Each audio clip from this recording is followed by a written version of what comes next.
Et salut tout le monde, c'est Lorenzo High Tech, et oui, comme c'est pas en titre, aujourd'hui on va parler du Xiaomi Poco X7 Pro. J'ai d'ailleurs déjà parlé du Xiaomi Poco X7, vous avez toujours pas vu la vidéo, je vous invite à la regarder. Parce que oui, ça y est, ces deux fameux Xiaomi Poco qui sont souvent très attendus, parce qu'on est sur les meilleurs rapports qualité-prix, et ben ils sont enfin arrivés, on va en parler. Mais avant de commencer la vidéo, si vous n'êtes toujours pas abonné à ma chaîne YouTube, abonnez-vous, elle est 100% High Tech.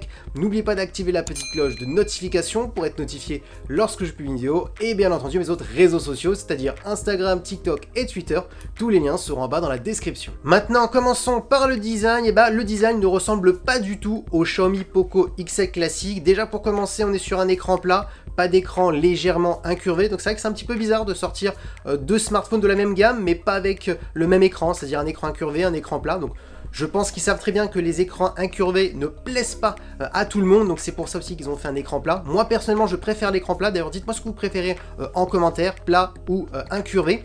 Ensuite, en termes de design au niveau du dos, là aussi c'est complètement différent, je l'aime beaucoup aussi. Je préfère peut-être le dos du Xiaomi Poco X7, d'ailleurs dites-moi ça aussi en commentaire, ou lequel vous préférez en termes de design. Maintenant on va attaquer tout de suite les caractéristiques de la face avant. On a la même diagonale, c'est-à-dire une diagonale de 6,67 pouces, toujours avec une bonne résolution Full HD+, toujours un écran AMOLED et surtout accompagné d'un taux de rafraîchissement de 120 Hz. Par contre attention, un 120 Hz qui n'est pas adaptatif comme sur une dalle LTPO, c'est-à-dire on peut pas descendre de 1 Hz et monter jusqu'à 120 Hz, on peut aller que de 60 Hz à 120. Maintenant, souvent pour cette gamme de smartphones, c'est tout à fait normal. Ensuite, au niveau de la luminosité, on va beaucoup plus loin que le Xiaomi Poco X7, tout simplement parce que là on va entre 1400 et 3200 nits, donc oui, on peut le dire, on est sur un écran plus lumineux. Ensuite, au niveau des certifications HDR, pour les personnes qui aiment bien regarder des contenus multimédia sur leur smartphone, là, ils ont tout. HDR classique, HDR10+, Dolby Vision. Donc oui, je peux vous le dire, là on peut regarder n'importe quel film sur ce smartphone. Maintenant, attaquons la partie photo. Comme je vous ai dit dans ma précédente vidéo pour le Xiaomi Poco X7, la partie photo de la gamme Poco, c'est souvent pas leur point fort, parce qu'ils maîtrisent plus les performances, l'écran pour le gaming. On est souvent sur les meilleurs rapports qualité-prix performance, et la partie photo, c'est plus pour d'autres gammes chez Xiaomi. Maintenant, cette année, ils ont fait comprendre qu'ils avaient quand même peaufiné, amélioré leur traitement photo. Je vous donne les caractéristiques. On a un capteur principal de Sony, on est sur un capteur de 50 mégapixels qui est stabilisé, donc intéressant pour les vidéos stables, aussi pour les photos si vous bougez. Et on a ensuite un ultra grand angle de 8 mégapixels pour faire des photos à plan large.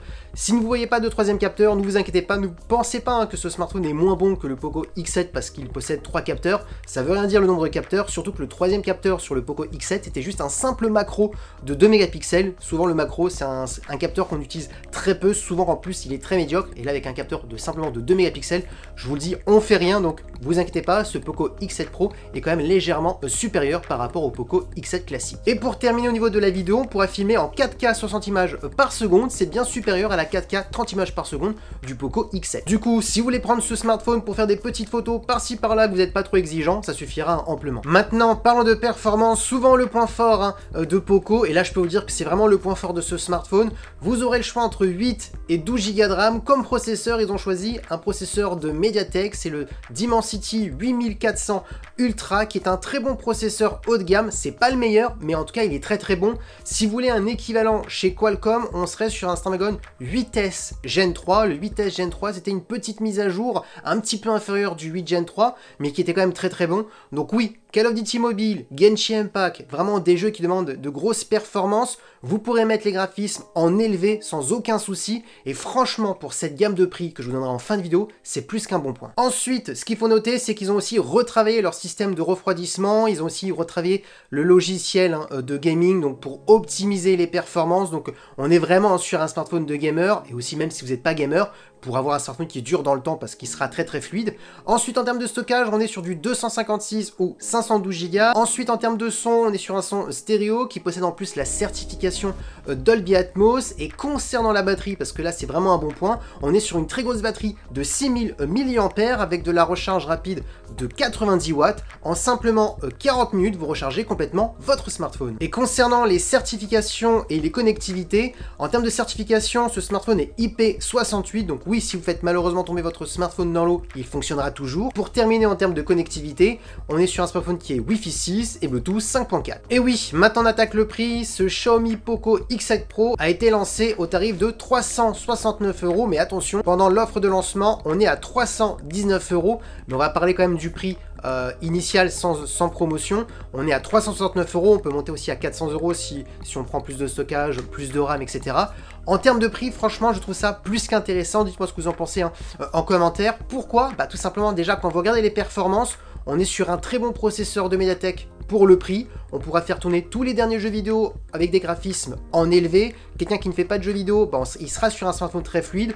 En plus, on a un bon écran AMOLED, du 120 Hz. Certes, la partie photo, ça ne sera pas le smartphone le plus polyvalent, mais en même temps, on peut pas tout avoir hein, pour ce tarif. En plus, on a de la recharge rapide avec une grosse batterie pour les personnes qui veulent vraiment une bonne autonomie. Donc franchement, que de demander plus? Franchement, ce Poco X7 Pro, il prend vraiment très bien la relève hein, du smartphone de l'année dernière. J'en ai fini avec ce Xiaomi Poco X7 Pro. Dites-moi ce que vous en pensez en commentaire. Est-ce que vous allez l'acheter si vous possédez par exemple le Poco X6 Pro de l'année dernière? Dites-moi tout ça en commentaire parce que oui, la vidéo est terminée. J'espère que la vidéo vous a plu. Si c'est le cas, n'oubliez pas le petit pouce like, de vous abonner sur cette chaîne YouTube et d'activer la petite cloche de notification pour être notifié lorsque je publie une vidéo. Et bien entendu à mes autres réseaux sociaux, c'est-à-dire Instagram, TikTok et Twitter. Tous les liens seront en bas dans la description. Et maintenant, je vous dis à très bientôt. C'était Lorenzo High Tech. Ciao!